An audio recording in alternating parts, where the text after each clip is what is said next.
Why does the evaporator of the air conditioner freeze, and what causes it? Let's begin by stating that the purpose of an air conditioning system is to cool the air, but always above 0 degrees Celsius 32 degrees Fahrenheit, to avoid the formation of ice inside the evaporator coil. If ice forms, it blocks the airflow, reduces efficiency, and decreases the cooling capacity of the unit. Ice forms when the water vapor in the air condenses into liquid, and then solidifies due to a low temperature, creating the first layer of frost. For ice to form, the temperature of the condensed water must drop below 0 degrees Celsius 32 degrees Fahrenheit.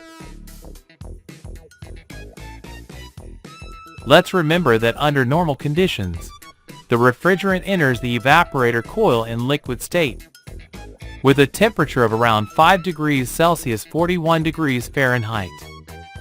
As the refrigerant inside the coil absorbs heat from the air, the liquid refrigerant begins to evaporate.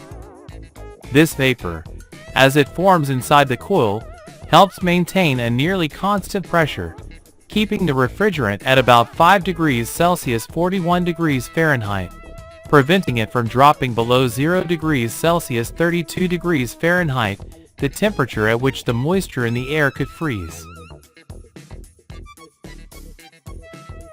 When a dirty air filter blocks the flow of warm air from the room, the level of evaporation of the liquid refrigerant drops, since the air's heat no longer reaches the evaporator coil. The lack of refrigerant vapor causes the pressure inside the evaporator to fall, which can also drop the temperature below 0 degrees Celsius 32 degrees Fahrenheit. For example, with our 410A refrigerant, under normal conditions, the pressure inside the coil should be around 119 psi, approximately 8 bar, which corresponds to a temperature of 5 degrees Celsius 41 degrees Fahrenheit.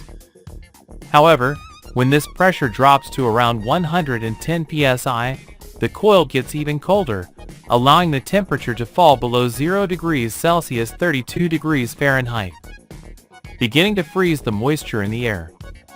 The freezing point of water is 0 degrees Celsius 32 degrees Fahrenheit, so if the coil drops below that temperature and there is moisture in the air, ice will inevitably form even under normal relative humidity.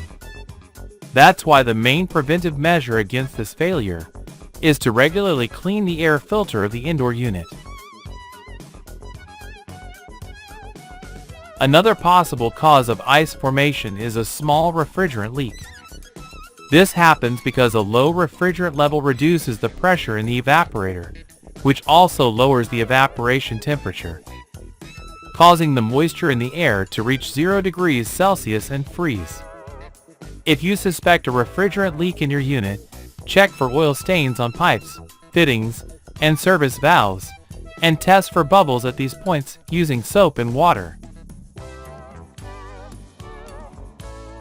Another cause of ice forming on the evaporator coil of the indoor unit can be faulty or mispositioned temperature sensors or thermostats, which fail to properly detect the actual temperature and do not stop or slow down the compressor during the cooling cycle.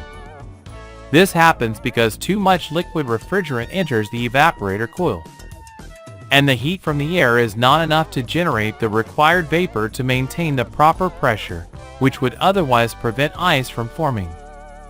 If you suspect a temperature sensor issue, disconnect it from the control board and measure its electrical resistance using a multimeter set to kiloohms.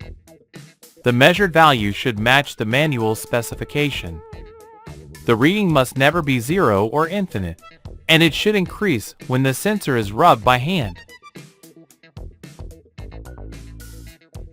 Problems with the relay or electronic control board may cause the compressor to remain on continuously. This can send excessive liquid refrigerant into the evaporator coil.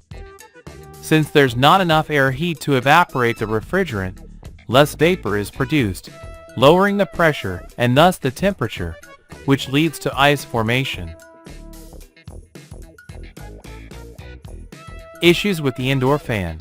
causing it to run at a lower speed than normal, can also lead to freezing of the indoor evaporator coil.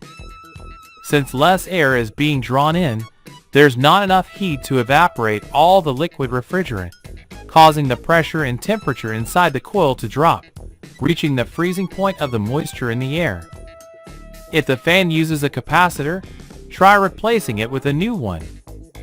Also check for free rotation of the fan wheel and motor shaft to rule out blockage or worn bearings.